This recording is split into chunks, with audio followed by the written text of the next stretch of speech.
Pour ce périple, le premier arrêt a été l'arrondissement de Fongo-Tongo, le Benjamin Dessis, qui forme le département de la Ménois et qui connaît malheureusement depuis quelques mois déjà des incursions à la frontière de la part des bandes armées venant du sud-ouest. Le gouverneur Awa Fonka est venu s'imprégner des réalités vécues par les populations locales. Il s'est rendu tour à tour au site de la Borsi de Fongo-Tongo, au site de construction du nouvel hôtel de ville de la commune. Le gouverneur et sa délégation ont bénéficié de quelques leçons d'histoire sur ces lieux mythiques venant du maire King Fak. C'est deux qualités. Il y a une qualité qui dit wash, ça veut dire que celui-là, quand on sort, on le lave avant de sécher. Il y a l'autre qu'on dit sèche. Celui-là, quand on sort, on le sèche. Une batterie de doléances ont été formulées au cours de la séance de travail qu'a abrité le foyer communautaire de Fongo-Tongo, entre autres la création d'un poste d'identification fixe et des services publics dans ce ressort territorial. Cap sera par la suite mis sur l'arrondissement de Sancho, où des exploitations agricoles, des usines spécialisées dans le secteur cacao-café ont été visitées. Les populations se sont saisies de l'opportunité pour exprimer leur désolation quant aux promesses non tenues du gouvernement après la catastrophe du 4 août 2017, des inondations qui avaient fait des centaines de malheureux à Sancho. La première journée s'est achevée par le chef-lieu du département de la Ménois, Tian, où la caravane est allée toucher du doigt quelques grandes réalisations des forces vives de la ville. À chaque étape, le gouverneur a délivré des messages forts, notamment de paix, de vivre ensemble, de l'inclusion de tous dans le processus de développement. Il a surtout appelé les uns et les autres à s'inscrire massivement sur les listes électorales pour les échéances imminentes. La tournée s'est poursuivie pour s'achever ce vendredi par les arrondissements de Fouquet, Cogny et Penka-Michel.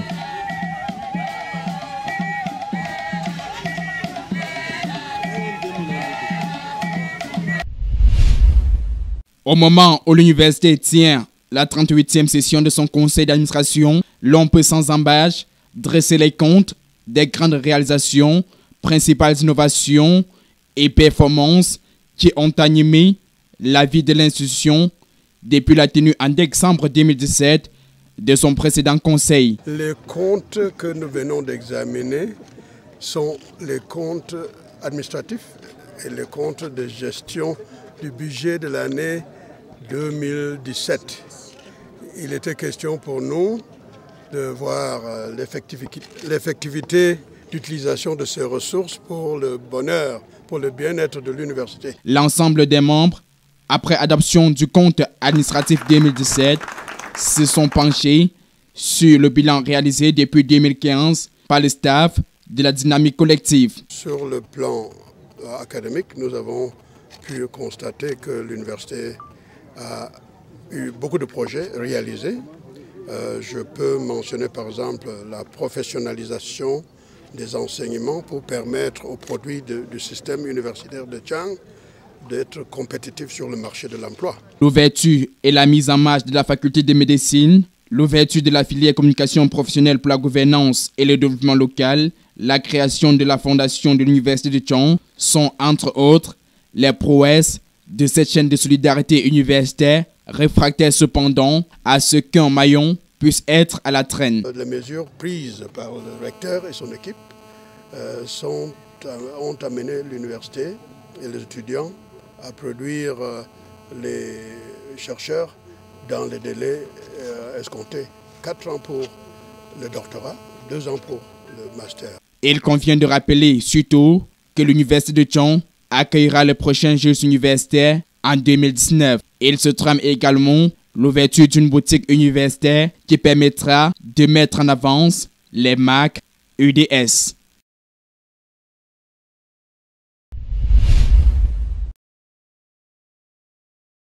Quatre mois, c'est la durée d'exécution de cette grosse œuvre qui vient appuyer la volonté de l'équipe managériale de l'université de Tchang dans la mise en œuvre de sa politique académique, celle-là qui consiste à faire de ce vaste champ de savoir l'une des références sur le continent africain.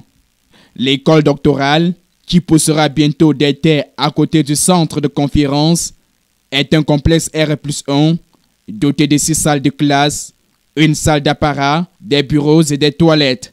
Son financement provient de la fondation de l'Université de Thian, une organisation de type partenarial qui aide au financement des projets universitaires aux côtés des leviers traditionnels que sont la subvention de l'État et les droits universitaires. Nous accompagnons l'État dans ses missions régaliennes, simplement parce que les budgets de l'État ne suffisent plus pour survenir à l'ensemble des besoins des universités publiques. Et donc, nous accompagnons l'État dans cette démarche-là. Actuellement, ils sont plus de 2500 étudiants inscrits à l'école doctorale, la Thian School, soit un effectif de 2033 étudiants en master recherche, 892 inscrits en master professionnel et 585 en doctorat PhD. Ces chiffres sont selon les récentes statistiques émanant de la haute hiérarchie de cette institution universitaire. À l'accueil le lieu, il parcourt point par point les artères de la ville du matin au soir afin de trouver preneur en ce qui concerne les articles tout aussi divers qu'il propose. Volontiers ou pas, il traîne des seaux de beignets, seaux de pommes, plateaux de bonbons, entre autres. Les raisons de l'exercice de ces activités sont pour la plupart des cas partagées. Pour acheter mes habits et payer ma scolarité. Il a commencé en 2014. Après, il a laissé, il a commencé encore. Il a commencé en 2018. Personne ne m'oblige, donc c'est pas ma volonté. La situation s'observe depuis le début des vacances et au fil des jours, ils se recrutent de plus en plus nombreux.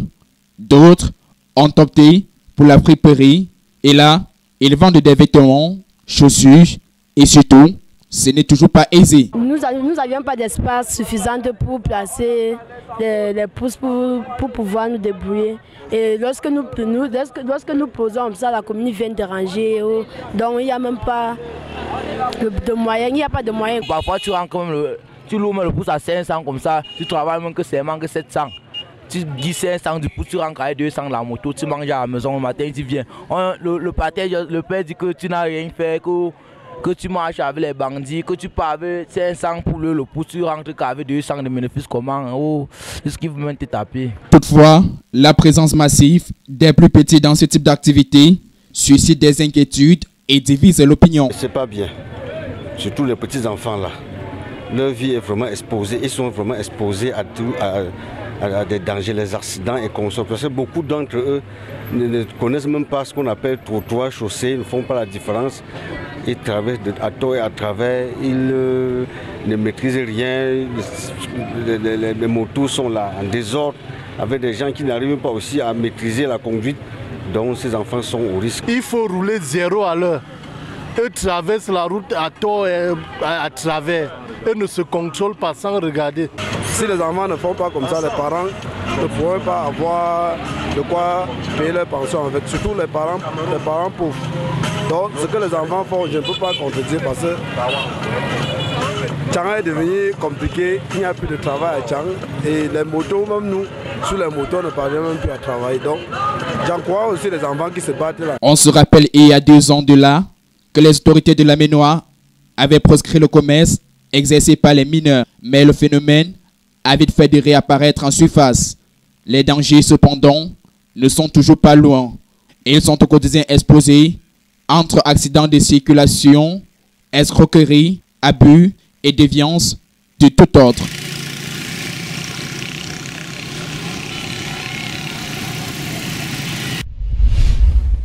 Après la mauvaise passe de jeudi dernier à Bafang contre Unisport, Aigle de la Ménois qui se débat comme un beau diable pour rester à Nélélouane a réussi son coup ce dimanche au Sénagès de Thian en venant à bout des nouvelles étoiles de Douala New Star, 1-0. But inscrit à quelques minutes de la fin des 45 premières minutes de la rencontre.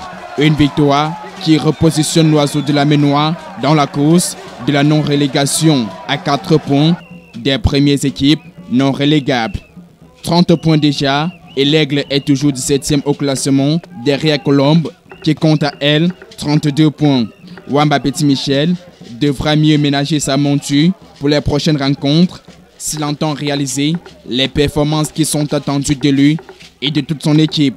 Aussi, il demeure vrai que les adversaires des 5 jours restants dans ce championnat ne sont pas des moindres et Aigle devra batailler dur. Toujours dans ce centre du Sénagès, ce dimanche, Fofo Club de Baham a eu du mal à se défaire de son adversaire de la 29e journée à PGS de Fou. Les deux formations au thème des 90 minutes réglementaires sont reparties sur un score nul et vierge de 0 but partout.